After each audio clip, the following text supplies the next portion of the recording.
Hello, Savannah. Hello, Savannah. Welcome to another edition of Candidly Kesha. It's really good to be back with you again tonight as we do another recap of the National League of Cities conference, the congressional conference. We had a handful of days in Washington, D.C., representing the great city of Savannah. And it's always nice to attend this conference in that it gives us the opportunity to recharge as well as learn of best practices. In addition, we get the opportunity to rub shoulders with council members across the United States of America and talk about those things we have in common, talk about those things that we are struggling with, our accomplishments, the things that we are most proud of, and some of the differences. And most glaring for me, oftentimes, is to see how so many cities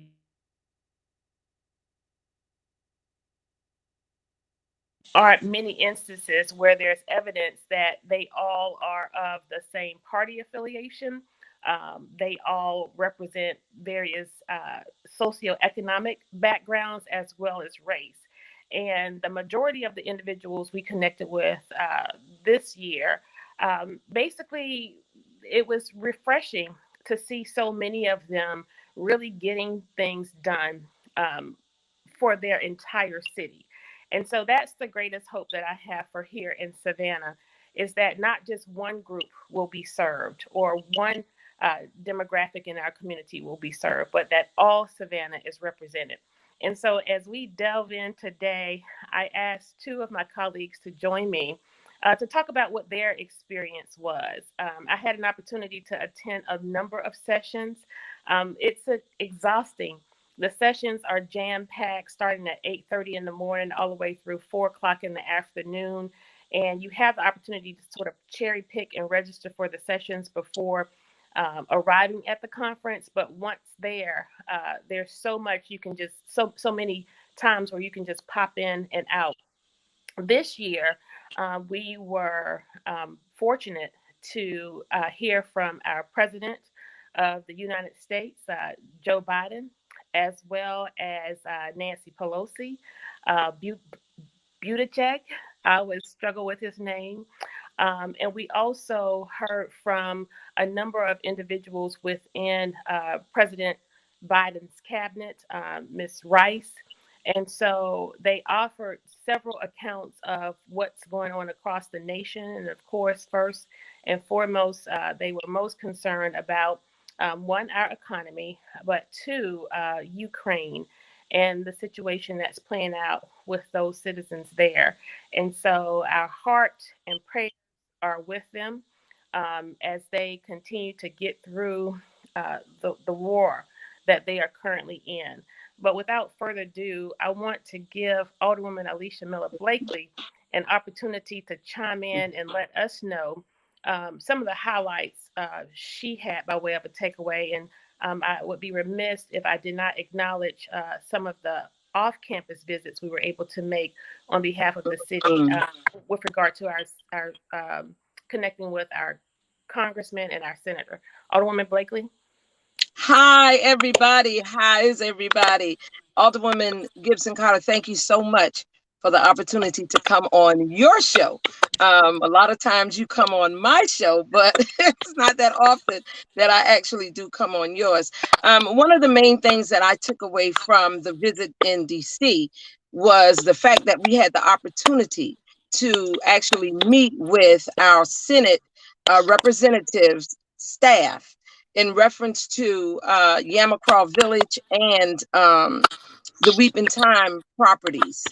We do a lot of talking here locally, but to get other ears on what it is that we're speaking about in reference to these historical properties, it's a blessing. It's a real blessing. It makes a lot of sense for others in our nation to know about what's going on. I know you all had an opportunity to go to the African American Museum. And I know you're going to talk further about your experience there, but it's a really sad situation that we have integral properties in our city that played a very, very strong historical piece in the makeup of this country as a whole. So that was the most intricate thing that I took from being in Washington. Now, I did attend classes there, how to serve in a disruptive situation, and also bringing uh, uh, retail to our city. And I had a conversation with our city manager today where he asked me where would I see retail being beneficial in the city. And, we look at downtown Savannah, and downtown Savannah has a lot of shops and entertainment places for tourists, for everybody. Uh, but it's not so welcoming to the African American community. So, that particular class that I went to, dealing with retail and businesses and what have you, I suggested to him that we have a entertainment district for the African American population here in the city of Savannah.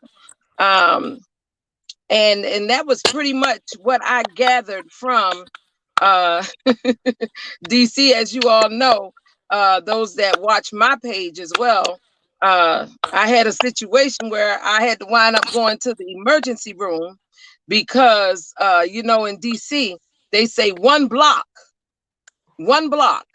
compared to city of Savannah is equivalent to 3 blocks in the city of Savannah. So when we first got there, we walked about, I would say, 9 blocks to get to our destination and then walk back. And we saw 3 seasons in one day. And I felt it in that Monday coming. So I had to wind up in the emergency room, and I didn't get an opportunity to do a lot of the activities that was taking place. But I can say this, Leo, that is the league. What's that acronym stand for? Alderwoman Gibson Carter. I don't have it in front of me. You're talking about Leo. the organization for Yes, the Black Caucus. Mm-hmm. Black elected officials. Yes, that was one of the most powerful events that I went to, and reason being, it's a diverse organization where they have people from all over come together and talk about issues that affect people of color. They spoke a lot about diversity with our Hispanic community, our Asian community, our African American community, and all of us coming together, the LGBTQ and what have you. So, that was really, really interesting, talking to these people one-on-one, finding out what it is that they're doing in their cities, in their communities to enhance, the quality of life. So, that was a very interesting reception that I had the opportunity to attend as well. And another breakout they had was what they call women in municipal Yes. government. And during that presentation was a young woman who talked a lot about the culture of care. And that culture of care essentially represents babies to elders. And Mm-hmm. talked about the city's responsibility in engaging in policy initiatives to assure that individuals, infants to their ripe old age, have access to things like transportation and childcare, and how making sure we have adequate infrastructure plays a primary role. But the biggest takeaway in that was most relevant to what we just came out of, and that's this whole talk about the hotel motel tax. And so when Yes. it comes to a culture of care, they spoke specifically about a quality tourism industry for those cities that have tourism products. And so I looked at this as a missed opportunity. And for me, more than learning when I go to these conferences, I look at a lot of what we're not doing here in Savannah. I'm able to Mm-hmm. identify a lot of missed opportunities or opportunities that we're not taking advantage of. And one of those are connecting with our tourism industry. She prefaced Austin, Texas, as having a best practice model when it comes to their provision of programs like childcare through their community block grants program, as well as aid to elder care. And it's on the table with $65 million. An additional Mm-hmm. $65 million we were looking at coming back into our tourism industry. But as a sitting older person, I could not, in my good conscience, support the increase of a tax on our hospitality industry if it was not going to also, in tandem, benefit those whose backs the tourism industry is carried and built upon.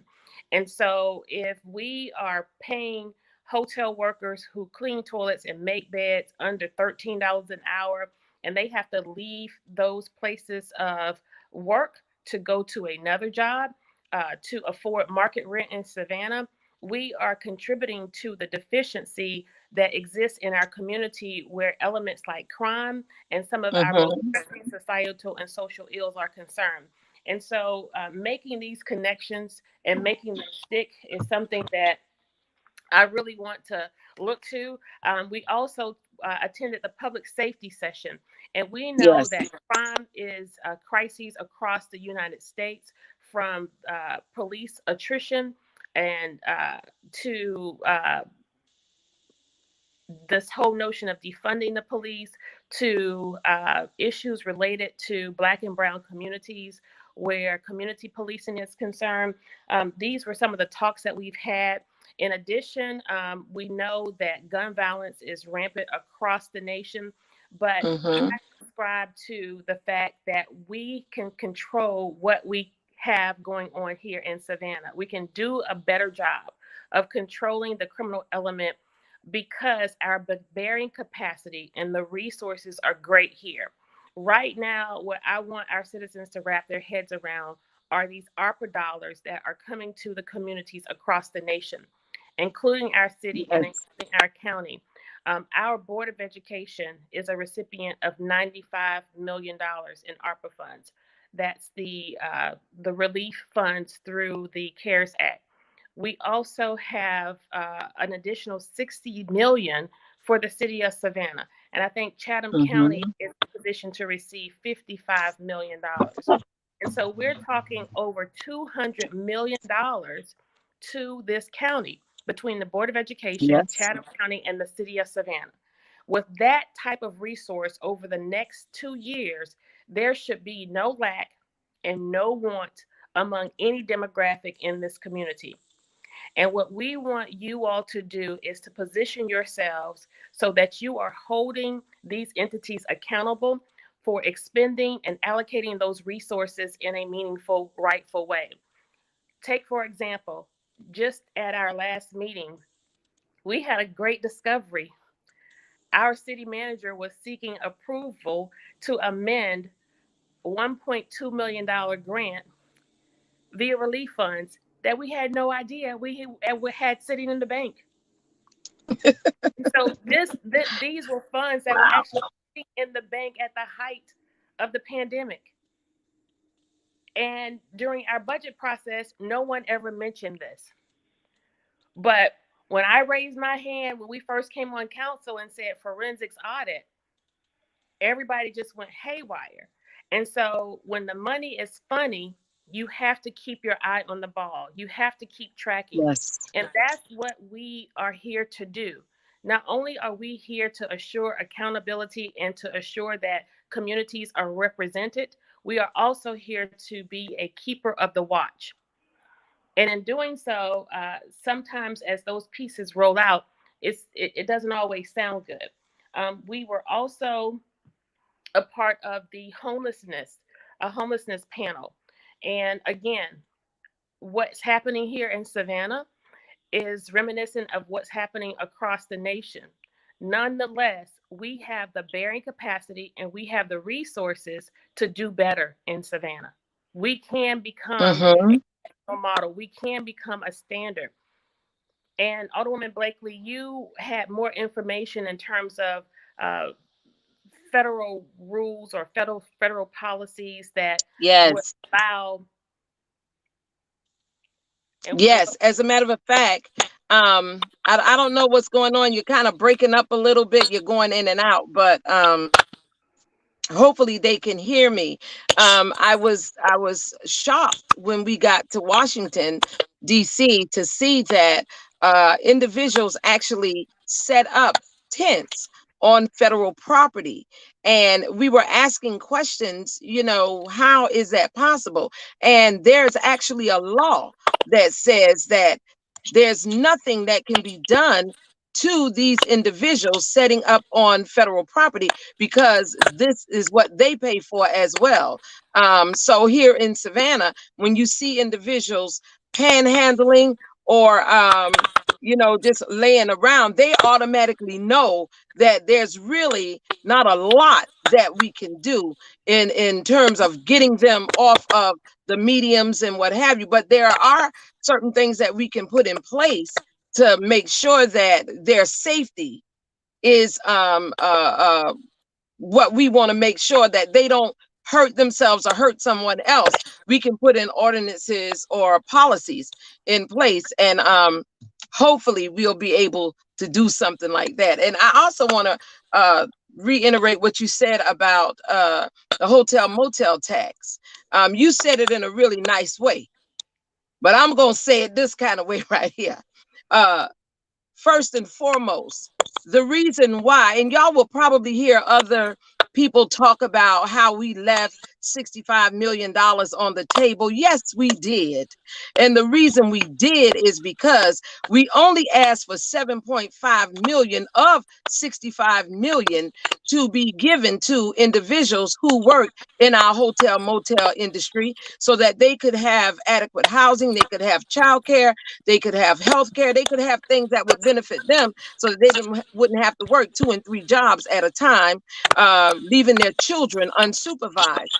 Well, the same as the last time when it went before the General Assembly, it was stated that they didn't want to give us that funding. They didn't want to donate out of $65 million, 7.5 million to the lost, the least, and the left out. So just know that when you see us on the dais and we're asking questions and we are raising awareness, it is for a reason. We're not just out here just staying in good trouble for no reason. It's a reason why we are asking the questions that we are asking and saying the things that we are saying. Well, and to that point, with regard to the hotel motel tax, while many would hold us accountable or say that we are the blame, I want to remind people we're not in the majority. We're not in the majority.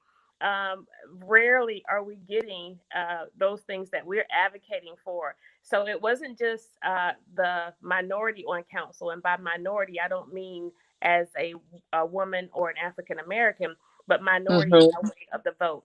There's now a 6-3 split on our council. And so Yes. with on major issues, most of the issues that keep the lights on in the city and keep the water running and the bills paid, of course, we all vote in unison on those things. So Mm-hmm. don't get that mistaken for these larger issues when it comes to legacy contracting, when it comes Mm-hmm. encroachment upon people's neighborhoods, like the Olympus neighborhood, like the West Chatham community, like the Weeping The Time property, Highlands. the Highlands. When it comes to Mm-hmm. those, that's when you're going to see that 6-3 split. That's where the rubber is going to meet the road. That's where you will see more of the evidence of who is actually voting with the voice of the people. And so Mm-hmm. we also want you to be mindful of those voting records that are consistent with the donor dollars to these individuals' campaigns as well. And so when it Definitely. comes to, I want to go back to homelessness, and the session that I was in was on homelessness intervention and prevention. And they spoke specifically about how mental health and the lack thereof plays a pervasive role in how well communities do and how more homelessness occur in those communities where there's not a lot of mental health support. Now we know here in Georgia, we lag far behind when it comes to mental health outreach to the citizens across the state. And we're hoping that that will soon change.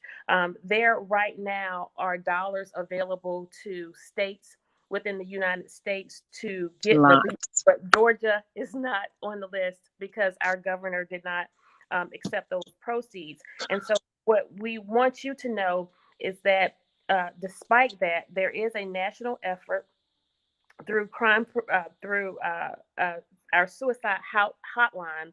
They are now looking at expanding the suicide hotline to encompass outreach for all mental health needs and all mental health issues. Mm-hmm. And so that new hotline has been changed to a 3-digit number, and that number is 988. Mm-hmm. Individuals, just like you can call our United Way at 211 or our City of Savannah at 311 for support and help. Individuals who are experiencing a mental health crisis or have a loved one or a friend who's experiencing a mental health crisis, uh, beginning in June, they will launch Mm-hmm. a suicide mental health hotline, and individuals will be able to access support by calling 988. One of the Mm-hmm. other things we talked about when we met with our senator was a litany of issues related to post traumatic stress. In addition to the crime and the gun violence that's running rampant in our community, we regret that there is no sense of urgency where this issue is concerned. African American men and boys are falling like flies on the streets of Savannah. There have been more African American men and boys killed in this city on the watch of a majority African American council more than in the history of any other administration in the history of Savannah. Our police are working from a deficit. We have little to no racial diversity on our force, and we have no support for police officers when it comes to PTSD. And so we have none for the communities where most of these crimes are occurring. Most of the mass shootings that we have experienced and see happening in Savannah, a lot you don't even hear about because now the media is providing cover for the crime as opposed to coverage of the crimes. And so, with that, we are not seeing how our communities where these shootings are occurring. Just last night on Watts Drive, an individual riddled over 30 bullets in a home and at random Yes. parks. That's not just Yes. situational violence. That's not just situational violence. When you have a person with a high powered gun shooting, that becomes a public health issue Yes. because bullets do Definitely. not have names. And so, what we asked our senator to look into is making sure that our housing authority is providing for the appropriate outreach post episodes. Can you imagine the children who are living in those housing developments, sleeping at night? They wake up the next morning and are expected to go to school and perform and to behave after coming out of that trauma. You know what, Alderwoman Carter, I have to say this in reference to our public housing here in the city, our public housing communities. We all know that Savannah is a cash cow for certain industries, okay? Um, and I'm speaking Support specifically to tourism, Yamacraw, university. yes, Yamacraw, Caton Fraser Homes.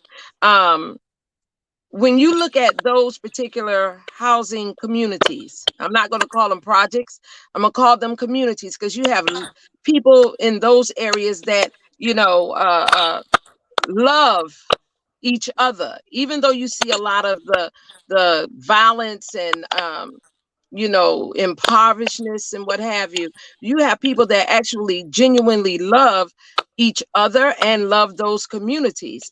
And when you look at what's happening here in Savannah, where they're trying to eliminate those communities so that they can put businesses there, they could put hotels there, they could put things there that's going to benefit a certain group of people, as opposed to helping those particular communities. So the beautiful thing about being in Washington, D.C.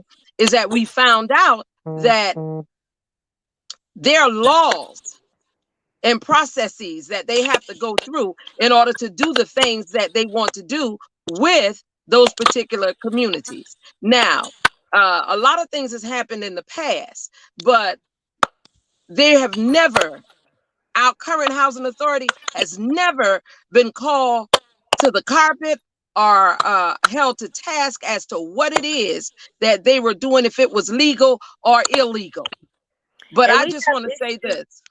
I, We have issues ranging from the inability for individuals to get access to vouchers, mm-hmm, use their Section 8 vouchers. We have the issues related to Stillwell and the conditions of Stillwell, no working mm-hmm, mold. I got pictures of a elderly woman who had a bed bug breakout and she's been forced yes. out. And then we have this issue related to forced displacement of these historical properties. Mm-hmm. But I just want to let them know, first and foremost, those particular Caton Frazier and Stillwell and Yamacraw, they have been slated to be demolished, to be getting rid of. So if that is the case, then what's going to happen to those particular people? And I know a lot of people say, well, you hard on housing authority. Yes, I am hard on housing authority, and I have a reason to be. When you have when you're doing certain things that's going to be the detriment to certain groups of people because you think that they don't have a voice, or you could just do whatever you want to do. That is why we are here. That is why we are in the positions that we're in. And to go to Washington, D.C. and find out that we can now put things in place through the legal system to make them have some semblance of caring. That was one thing that I got from going to Washington. And I truly appreciate the time that we spent with the legislators there and them educating us. So I'm just going to say this: housing authority. And for those that's listening, you're not going to be able to just take Yamacraw and get rid of it the way that you want to. You're not going to be able to just sell off the Weeping Time property to the Salvation Army. Caton Frazier, no, you're going to have to do what is right legally before you can just go in and say, okay, we're going to give y'all a piece of paper and we telling you what we're going to do. No, you're going to have to engage the community. You're going to have to engage the nonprofits in those particular areas before you can just decide that you're going to take Yamacraw, you're going to take the flyover, you're going to demolish groups of communities where people, the lost, the least, and the left out are. Okay, I just wanted to let people know we And you know what, Alderwoman Lexi, we would be mm, remiss if we did not mention the advocates who joined us in Washington on their own dime. yes. And these were, and we were there on taxpayer dollars, and that's why we Mm-hmm. are being accountable to you tonight. I wish I had mornings where I could have slept late. I wish I could have skipped out and went shopping. But no, we rubbed shoulders and we rubbed our heads against those walls, and we were able to collect the necessary contacts that we needed to make Yes. sure that we are moving through these pieces as best as we can. And just getting that validation. If you go back and you watch my show from last week, you will see Mm-hmm. I was in the lobby and I pulled aside some of my council colleagues from around the nation Mm-hmm. to say, what is your experience in your community? How many people does it take to get an item on the agenda? How many people does it take to introduce legislation for consideration? And you know what? It's nothing like what we are experiencing here in Savannah. Nothing. What's happening here in Savannah with our council, the leadership here, where we have essentially been subjected to what I consider voter suppression. Because if you, Mm-hmm. as a citizen, pitch to me a policy initiative or an idea you would like to have considered for resolution, for ordinance, or something that would be passed and that ultimately becomes law for Savannah, I can't do it. I can't do it because Well, that I'm gonna say it like this, Alderwoman Carter. You can't do it. I can't do it, and Alderwoman Lanier can't do it. But we found a way to yes, do it. You know, aside from going through the processes that we voted for, well, that some voted for with our council rules. So just know that we are still, irregardless to what they put on paper, and irregardless to what the policy is, we're still making things happen right. for our communities. And that's so true. Despite uh, that rule, we have been able to make some strides. But if that rule were not in place, you must know that being in office in excess of 2 years, we would have and could have done more because we came in as a very progressive and aggressive council, seeking to do what you sent us to do.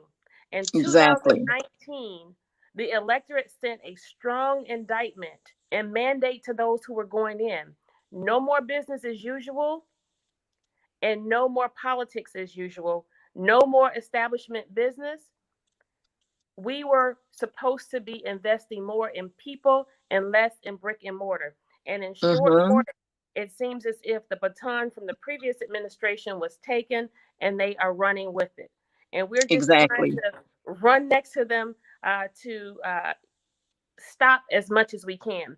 And so, with that, I want to go back to the homelessness piece just to say in the homelessness prevention and intervention session, we talked more about mental health and the need for it. But consistent to what you were saying, Alderwoman Blakely, in the halls, the corridors, and in the sessions, you just could feel the one common theme among all of the attendees as well as the presenters was compassion. Mm-hmm. It seemed, whether or not it lip service or people were putting their best faces on, but it was compassion.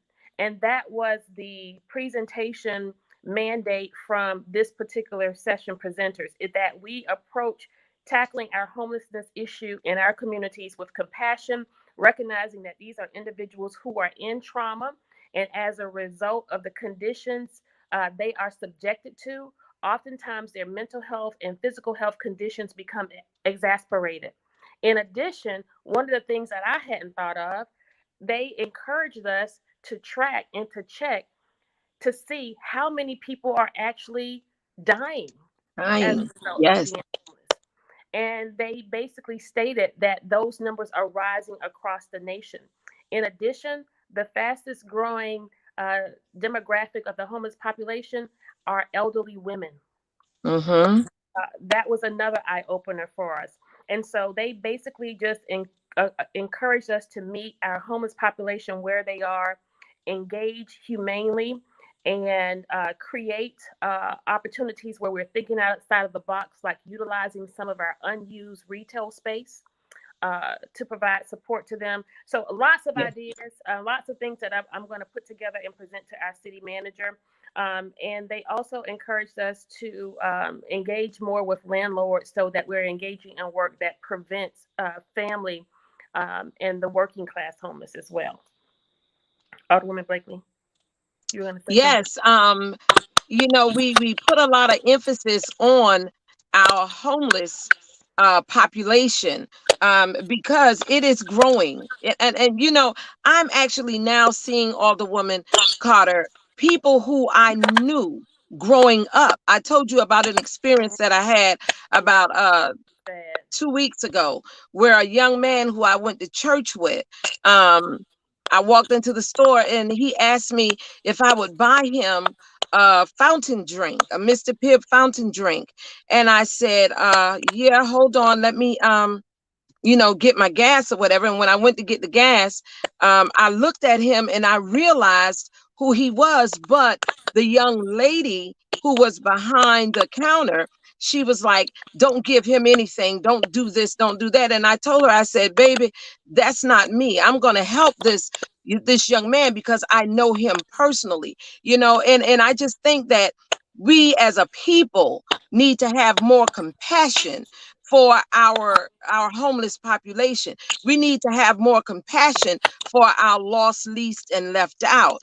I saw where the numbers where they utilized Fraser Homes, Caton Homes, and Blackshear Right. to actually build the Eastern Wharf. To And the validate. Eastern Wharf is an area where it's a tax allocated district Right. where all of the money, all of the taxes that's generated in that area stays in that area. And I look at that and I'm like, you got to just not have a heart to Hmm.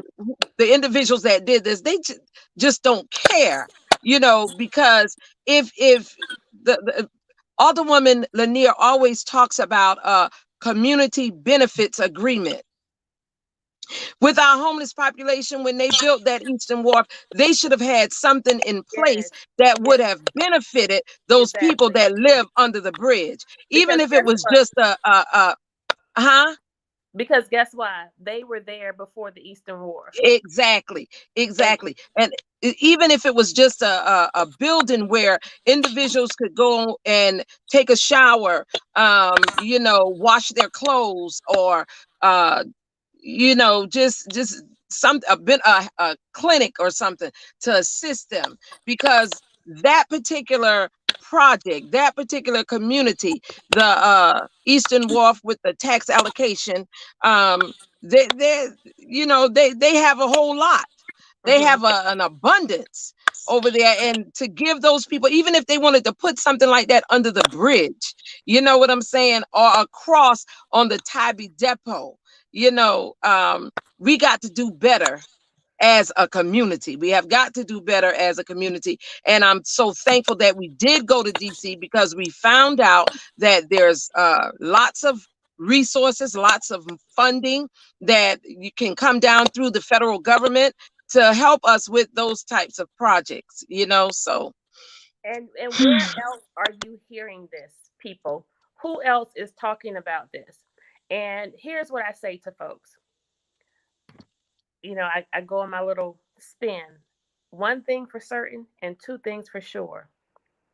People have never been as engaged in local government not at all. as they are now. You know when our meetings are, you know what an agenda is, Mm-hmm. you know the difference between the workshop and the actual meeting. Um, Mm-hmm.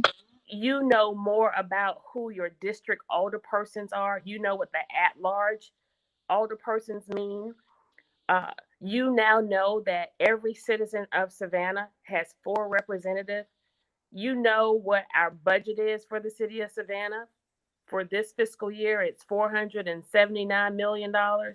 Mm-hmm. There has never been a time where sitting council people brings government to the people.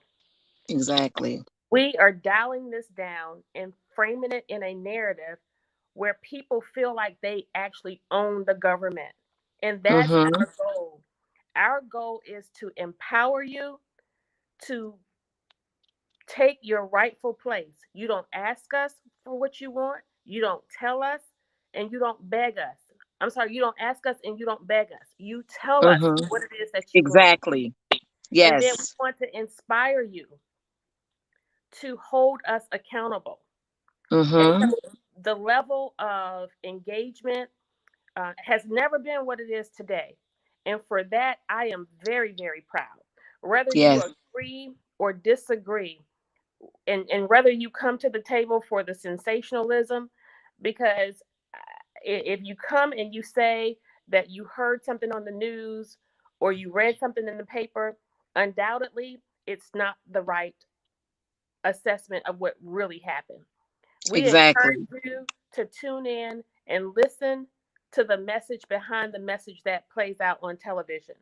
Alderwoman Mm-hmm. Blakely, I also had an opportunity to sit into a federal media advisory session. And in Yes. to that session, again, more than what I'm learning, I also see missed opportunities where our media is concerned. And I see Yes. the media here in Savannah is really, really messy. And so, what we want you as the citizens of Savannah to do, when you start seeing the differences and how the reporting is versus what actually happened, we want you to call your media outlets and hold them accountable. We want you to call their advertisers and say to those who advertise with Savannah Morning News, with TLC, SAV, and JCL, if you don't get it right, if you continue with the sensationalism, if you continue to make one demographic of this city look bad, if you continue Mm-hmm. to hammer down on the most vocal advocates on commission and on council, and you hold up those who are most marginalized, we will hold you accountable. We will turn Mm-hmm. you off. We will call the advertisers and tell them that we don't care for that report. And so Exactly. that's the type of mobilization that will help us gain back ownership of our community and assure that the young people who are watching will grow up and recognize that these entities have a greater responsibility, because when the media does not behave in a manner in which is conducive for a harmonious community, what happens Mm-hmm. is you see scenarios where they contribute to the public health issue. When Exactly. you are covering crime and not providing coverage of the crime, you are essentially detracting away from the fact that this really is a public health issue. When you Mm-hmm. are more inclined to report on the sensationalism of interpersonal relations on council versus inappropriate spending, Mm-hmm. if it's more important to report on perceived name calling, but you won't report on inappropriate spending of the mayor's office where you spent $83,000 without permission to renovate your office, where we are down more than 100 officers, but we add one who's assigned to the mayor to fix his breakfast, lunch, and dinner, and he's getting paid Yes. almost $70,000. When you are not inclined enough media to be more interested in the fact that the media get the mayor gets an extra stipend in addition to his salary and his car allowance, and you're not supposed to get a car allowance if you actually are using the city vehicle, but you Mm-hmm. use the city vehicle, you get the car allowance, you have your own car, but you also get this other mysterious extra $500 a month that nobody knew about. Mm-hmm. So, Hmm. but it's not important to report on Inquiring that. minds found out. It's not important to report on that. It's more important to report an alleged name calling episode. It's more important to report on the sensationalism that goes on council that's minutia in the grand scheme of what really happens under that gold dome. Mm-hmm. And so we can go on and on about that, but we want you to know that we also engaged in a after school policy network where we Yes. learned that not only are after school programs restricted to our school districts, but the importance of our localities partnering with our school districts via utilization of our community centers, which is a big stick for you, Alderwoman Blakely. And speaking Yes. of summer programming, we wanted you to know that Alderwoman Blakely and I advocated from day one for a after school summer program.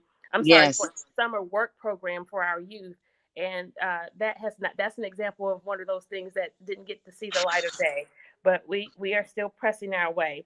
Yes. Mindfulness. Some people would think that mindfulness is something that doesn't really matter. Why did you attend a session on mindfulness? Because I needed to de-stress and breathe and learn techniques. Yes. But most important, I was excited to know that mindfulness is a program that is being rapidly adopted by cities for their employees. Yes. How awesome is that? And what city needs mindfulness more than the city of Savannah, who has had 4 or 5 bosses in less than 10 years? I've only been in office for 2 years and I'm on my fourth city manager. Oh my God. Yes, that's just whew, Breathe. that's just it's sad. It's really sad. But you know what, Alderwoman Carter, I want to talk about briefly the meeting that we had with our arena uh personnel and our CDC. We had that today. And for those that's on the west side of Savannah, you all please get involved, get engaged in what's happening. That particular CDC is seeking a community benefits agreement so that that area, those communities, those neighborhoods will be able to engage in the economic driver that was supposed to be for those communities, as opposed to individuals coming into that community and telling people what it is that live there, what they need. You know, I often say, you can't come in my house and tell me how to run my house. You've never slept in my house. You don't know the people in my house, but you're going to still come in and try and tell me how I'm supposed to live. That's not going to happen. And I'm so thankful to the CEO, which is Deidre Grimm, who actually, you know, orchestrated that meeting along with the first district alderwoman, you know, to just get those people in that area, in the community as a whole, to get engaged and get involved Well, with you know, that particular economic driver. I would like to encourage the first district to do what the fifth district is doing. Those Yes, neighborhood presidents came together and they do not always agree on the same issues, but they stay in the room. They stay in yes, the room and they make sure that they have a collective voice on the big issues that matter most. And right now, the biggest issue in the fifth district is the fairground. The biggest issue in the yes, first district is the arena and the threat of gentrification as well as forced displacement and those economic drivers that were promised that are now being threatened. And so we mhm, want to make everyone know who's a part of the first district leadership that we are at the table and we are in position to continue to advocate yes. for all of those promises that were made. But you know, Alderwoman Blakely, I don't know if you know this or not, but that was my first time visiting the arena. Yes, I know. I know you were adamant about not being in there based on the way things have happened. And, you know, I totally agree with you. Um, you know, there I were just haven't been to a lot of I, questions I that needed to be cannot get answered. past the fact that $19 million, almost $20 million, is invested in grass and dirt. Yeah, I know. But Yes, yes, when I turn into the corridor to head to the arena, I have to dodge I don't know how many potholes. I look at the landscape. I recall the number of calls about flooding. I look at the infrastructure that's damaged mm-hmm, and I get to this building, the largest, most expensive project in the history of construction in Savannah, 165 million. yes, And then I walk through the doors, and it is no way. exactly. I'm not a construction person, but I'm not a dummy. There Okay. is no way in the world, just like that little building over there is it Moses Jackson with the gym? Yes, yes, yes, When I say for leasing of Savannah, between the arena and the gym at Moses Jackson, Savannah has been fleeced because there's no way that arena, from what I could see, is $165 million, and you got 20 million. We've been paying over $500,000 over the last year and to date this year yes. for parking that we're not even using Not even. because it's not ready. Yeah, we paid It's five hundred it's thousand dollars last year for it's parking, interesting, and people need to know. People need to know. Um, you know, and how a many lot of millionaires times did we we make can't from? get, No, huh? no millionaires were made from that project. No minority Yeah. millionaires. No minority millionaires. Let's be clear. In the words of Nikki White, let's be clear. No minority millionaires were created from that project, but you got some folks that made some money. And I mean, let's just put it out there.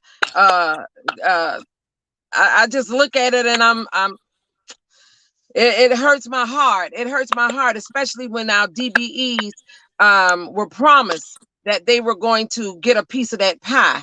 And then when it all boils down, they were just using those individuals To as earn the poster contract, boys, to get the just contract, and then once they got it, lying and they letting just people rip off. think that they were getting it when they weren't Right. getting anything. Right.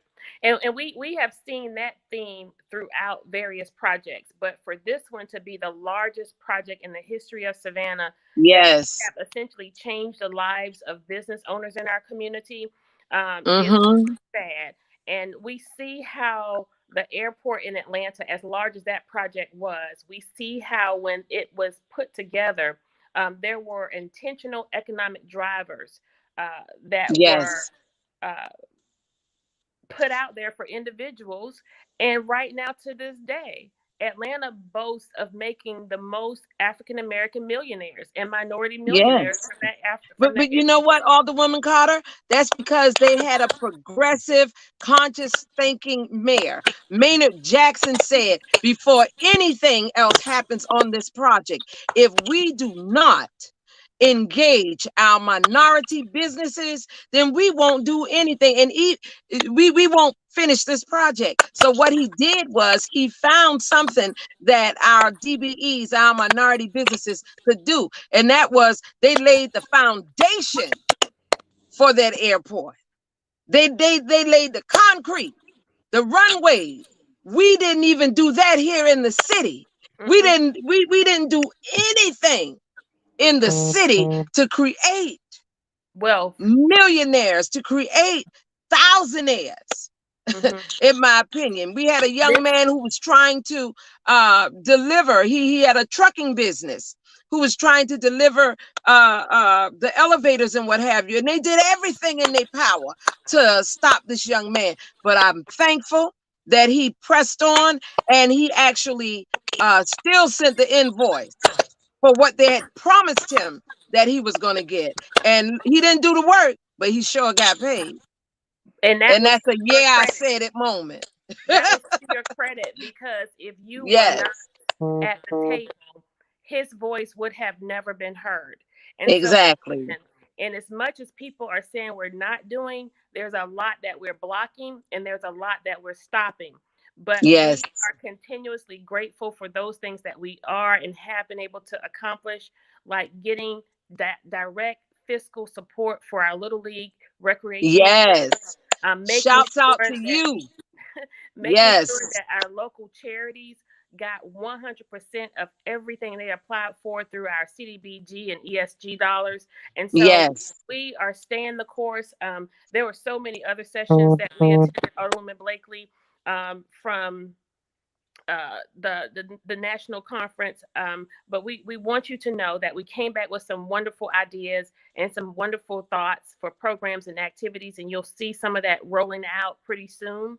In addition, we will continuously try to encourage our city manager to get on board where a lot of these initiatives are concerned. And so, as we go forth, recognize that we are here advocating for you. I don't see what I'm doing more of a fight than I do just advocating.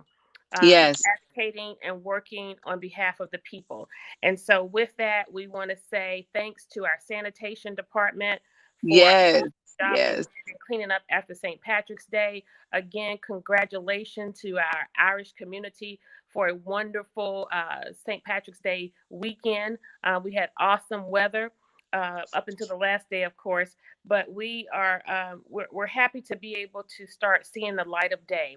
And as we mhm, move through these pieces, now that we have survived the pandemic and we're still sort of in and out of it, we want you to know that all the pandemic did was expose pre-existing vulnerabilities that were there all the while.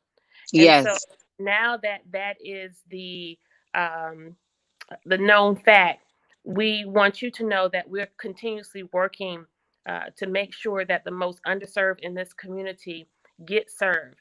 Because as I always say, when the least of us are helped, what do you think is going to help and happen to the best of us? That's right. So, and finally, weeping time. Nothing is more pressing to me than crime and the weeping time. And so, That's where right. crime is concerned, we're not doing enough.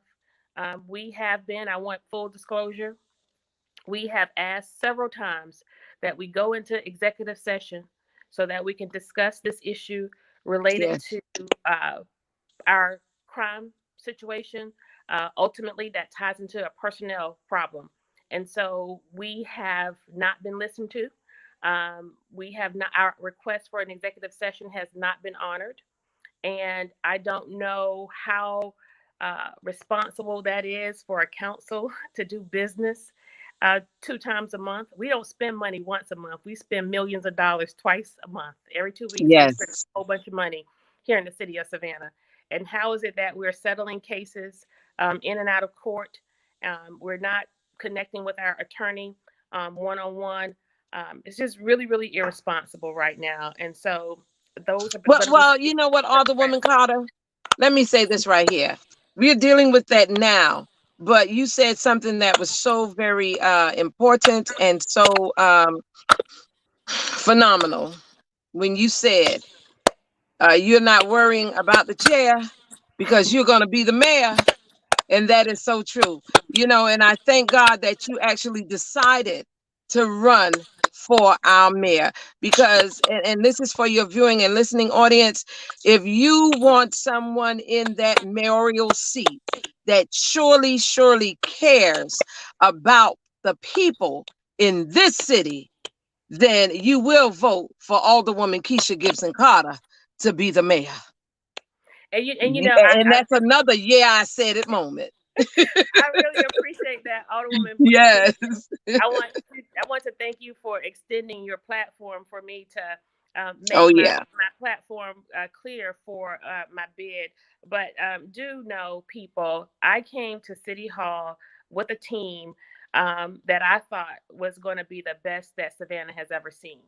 And Yes. as I have been patient and trying to work through these pieces related to interpersonal situations that shouldn't even factor into when it comes to helping people and making a difference, um, I don't want to struggle anymore. I Mm-mm. can't see myself serving in this seat again under this leader, Van Johnson. It's just not going to happen. And so, what we are going to do is we're going to take this top seat, we're going to take the top job, and we're going to Yes. show you how it's done. And I can't do it without you, Alderwoman Blakely. So, take care of yourself, get Oh, better, I'm gonna be get well. there. I'm gonna be there. I'm not going anywhere. Get better, get well.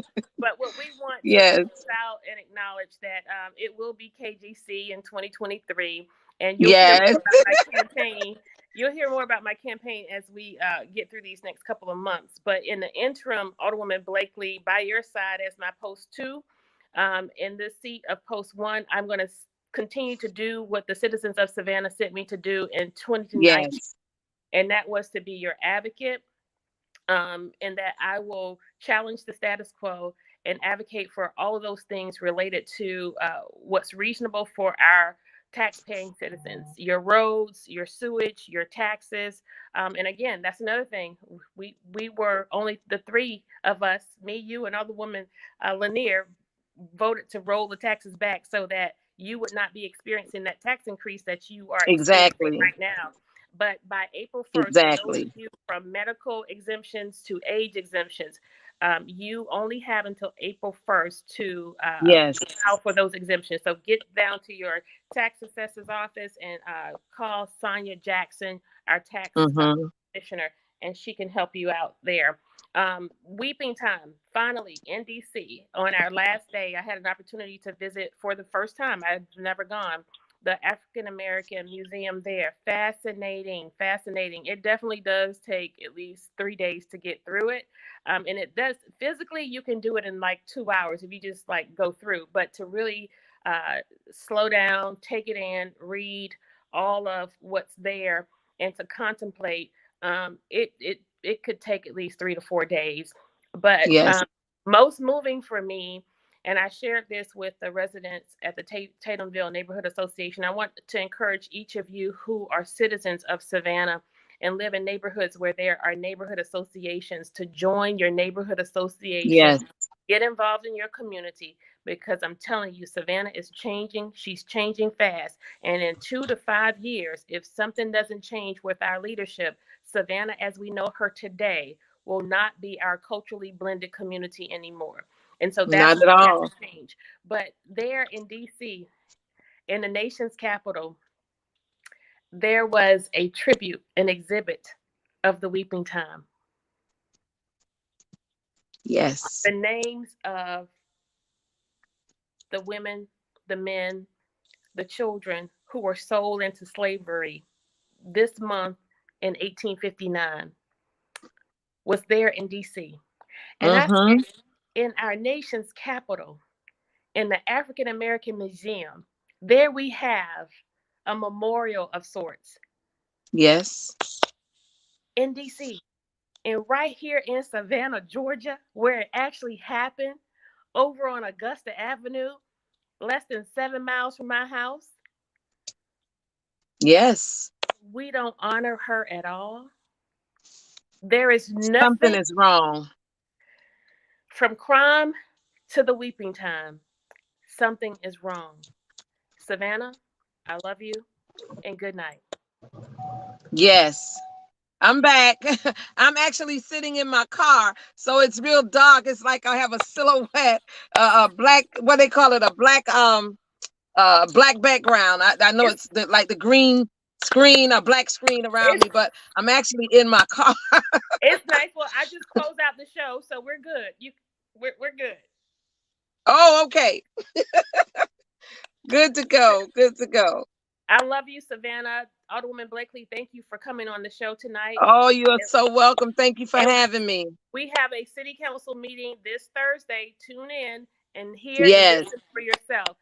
Oftentimes, our meetings are 2 to 3 hours or more long, and I know it's a lot to take in. But if you're like me and you don't sleep well at night, pull out your phone, pull it up on Facebook, go to our City of Savannah website. They are cataloged there and archived, and you can pull up meetings from 10 years ago to Yes. last 2 weeks ago. So um, engage, get involved. Our numbers are also on that website. If there's anything you want to know, any clarity, call us. We want to make sure that you know we are accessible to you. So with that, Exactly. again, y'all are getting a lot of love tonight. I love you, Savannah, Yes. and good night. Good night.